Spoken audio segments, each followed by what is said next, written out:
Segunda parte en Sobre la Tierra, el programa de la Facultad de Agronomía. Son las 20:37 y ya está con nosotros Leticia Castro, docente del Departamento de Métodos Cuantitativos y Sistemas de Información de la FAUBA y becaria del CONICET en el Instituto IFEBA en nuestra facultad.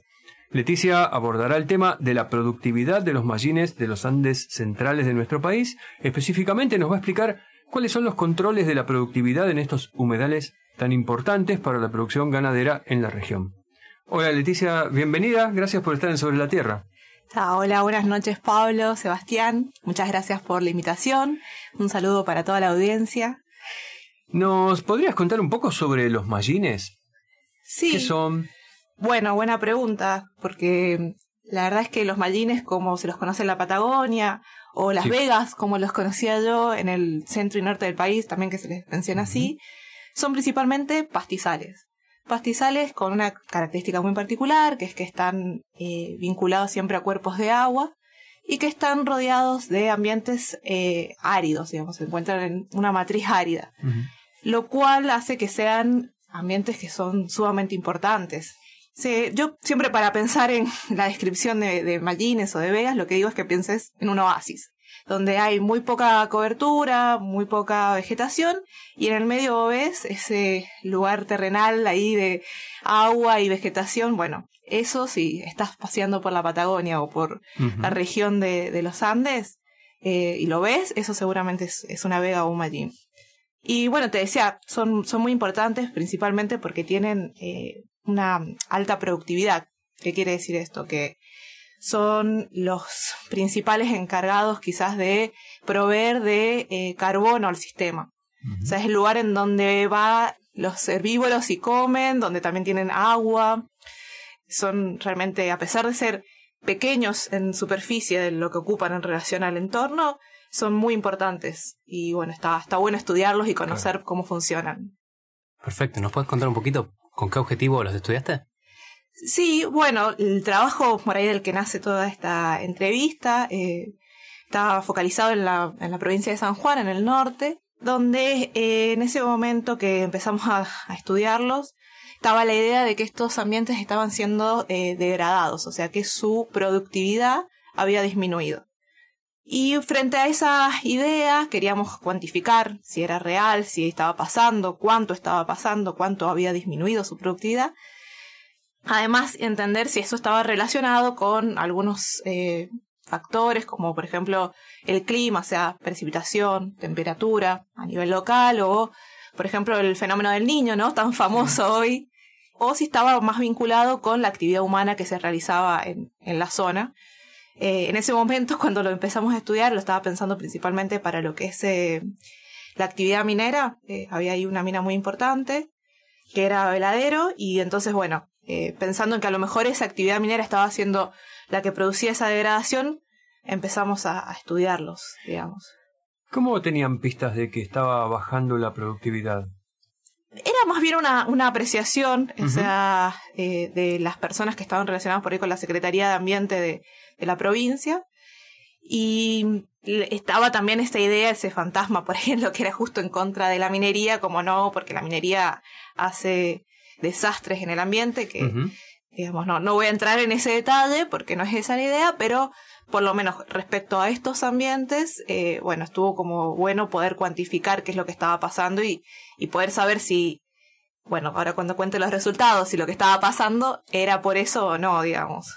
Entonces lo que tuvieron que hacer fue identificar y caracterizar mallines. ¿Cómo fue que lo hicieron? Sí, y mira, la verdad que fue un desafío porque lo cierto es que el área en la que trabajamos era un área muy extensa, alrededor de 9.000 kilómetros cuadrados. ¿Esto era solo adentro de la provincia de...? Sí, solo en la provincia de San Juan, en la parte norte. Y bueno, en este área, digamos, para poder estudiar algo con esa extensión, una herramienta que tenemos hoy, que utilizamos mucho, que es muy útil, son lo que es las imágenes satelitales, ¿no? Sí. Que además en los últimos años han empezado a aumentar su facilidad para acceder, ¿no? O sea, hay muchas que no tienen costo, y además hay posibilidad en internet de procesarlas sin tener que hacerlo en tu computadora, sino utilizando los procesadores de Google, lo cual nos permite procesar una gran cantidad.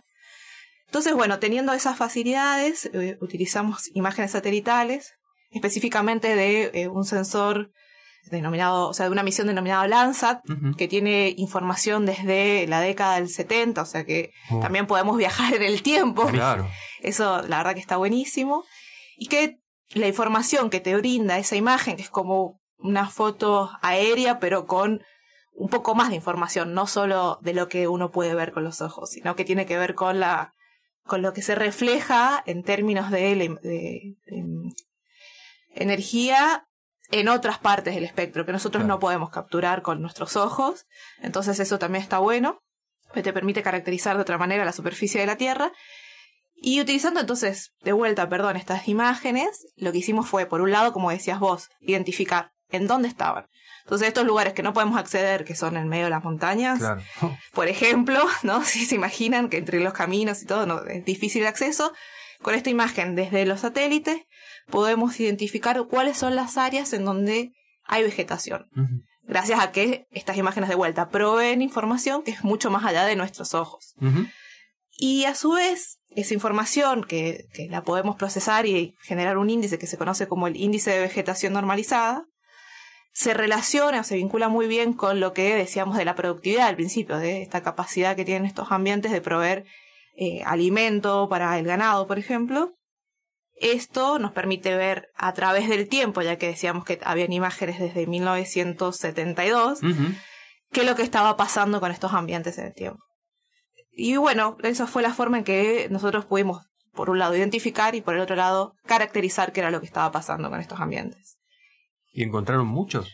Encontramos, bueno, en el área que estudié ahí había alrededor de 736 vegas o mallines, digamos, y estaban, digamos, distribuidos en esta superficie en 3 lugares que tenían como 3 características distintas, ¿no? Una alrededor de la actividad minera, digamos, del proyecto minero, otra en un parque nacional, el Parque Nacional San Guillermo, no sé si lo escucharon alguna vez mencionar, pero bueno, es una zona, digamos, protegida, entonces que no tiene mucha actividad humana, y después alrededor de estos 2 lugares que no estaban estrictamente vinculados, y donde nosotros pretendíamos con eso poder decir que teníamos en un ambiente 3 diferentes formas de vincular la actividad humana con estas vegas.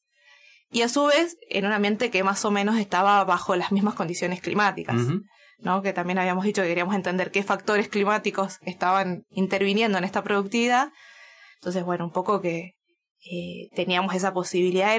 Era como un experimento in situ grande, muy bueno, la verdad. No, estaba pensando, me imagino, menos mal que tenían esta herramienta porque para los 700 casos en auto, me imagino que hubiese sido, no sé, un montón de años, ¿no? Y en la montaña. No, sí, imposible. La verdad que esto de las imágenes es una maravilla, se pueden hacer un montón de cosas. Y esta capacidad que tenemos de procesarlas hoy con los procesadores de Google, como decía, y no tuve que yo bajar mis imágenes porque imagínate que si nosotros hicimos este análisis desde 1999 hasta el 2021, con imágenes que tienen una frecuencia cada 16 días. Así yo hubiese tenido que bajar todas esas imágenes a mi computadora y pedirle a mi computadora que las procesara. Se iba a negar. Explotaba, no iba a hacer nada. Así es que, bueno, esto es una gran ventaja también que tiene el procesador de Google Earth Engine, digamos, que es donde trabajamos. Sí. Y ya como para entrar, ¿nos puedes contar un poquito los resultados del estudio? Sí, la verdad es que, como decía, estuvimos viendo en 3 ambientes muy distintos qué es lo que pasaba con estas vegas, y lo que encontramos, sorprendentemente, que en cada uno de estos ambientes, más del 50% de las vegas que había, estaban teniendo una disminución en su productividad. Eso que se estaba detectando, que lo veían y que lo contaban desde la Secretaría, existía, estaba pasando. Pero lo curioso era que nosotros pensábamos que eso pasaba nada más en el lugar que estaba vinculado con la actividad minera. Claro. Y no, también estaba pasando, por ejemplo, adentro del área protegida. Y eso es como que fue una señal de alarma y que dijimos, wow, ¿qué pasó acá? Claro. Pero bueno, también otra parte era entender qué factores estaban explicando ese cambio en la productividad. Y lo que encontrábamos es que si veíamos lo que pasaba entre la precipitación y la temperatura y el fenómeno del Niño a través de un modelado, digamos, de estas variables, es que la mayor parte de ese cambio estaba vinculado con el clima, no con la actividad humana. O sea, era más importante lo que explicaba esa disminución, los diferentes cambios que había habido en la precipitación, en la temperatura o en el fenómeno del Niño, que la actividad del hombre en particular en algunos de estos ambientes, digamos. Me imagino que esto debe haber llevado a pensar un montón, de profundizar en lo que implican estos resultados, ¿no? En ese momento, la verdad que, bueno, me llamó la atención y me hizo tomar un poco más de noción respecto a la importancia del cambio climático, ¿no? Claro. Porque nosotros, o sea, no es como si no hubiese ningún efecto de parte de la actividad del hombre. De hecho, los mallines que estaban más cerca de la mina, yo porque eso lo quería saber, me quería sacar la duda, esos efectivamente habían tenido un gran impacto, pero en la extensión de tierra que estábamos viendo, la mayor parte del impacto estaba relacionado con, claro, algo que podía afectarlo a ese nivel de extensión que era el cambio climático. Era cómo había cambiado, cómo había aumentado la temperatura, cómo había cambiado la frecuencia de las precipitaciones, cómo eso se había visto reflejado, por ejemplo, en esto del fenómeno del Niño, ¿no? Que hoy por hoy en la Argentina, bueno, nos está dando un poco de dolor de cabeza, esto de la niña y su las sequía. Las tres niñas sucesivas, no sé si entró en el estudio, pero... No, pues esto llegó hasta el 2021. Claro. Pero ¿sabes qué es lo curioso, Pablo? Que para el área donde yo estoy trabajando, o sea, donde estaba en realidad este trabajo, los años niña en realidad no eran malos años, eran buenos años. O sea, en este momento, hace 3 años que tendrían que venir bien Las Vegas. No lo he chequeado, no te lo voy a poder confirmar. Y eso, bueno, es cierto que también es una curiosidad que a veces tienen el mismo fenómeno, diferentes impactos en cada uno de las partes de la Tierra. Y bueno, eso es un poco también habilita las preguntas que tengo para mi doctorado, digamos. Claro, porque este trabajo es parte de tu doctorado. No, en realidad este trabajo fue el trabajo de la especialización. Yo hice una especialización en teledetección y sistemas de información geográfica. Por eso está como en un área más acotada. Digo, es un área muy grande, lo habíamos comentado, pero para lo que son las imágenes satelitales y eso es un área muy pequeña, es algo reducido, algún caso muy particular. Pero bueno, esto nos permitió pensar o nos abrió la idea de preguntarnos, bueno, ¿y qué está pasando en otros mallines, en la Patagonia o en vegas en el norte del país o incluso mucho más allá? Porque toda la diagonal árida, digamos, de Sudamérica, que arranca como desde Bolivia, tiene estos ambientes. Entonces, ¿qué está pasando en todos esos ambientes? ¿En todos se está produciendo esta disminución en la productividad?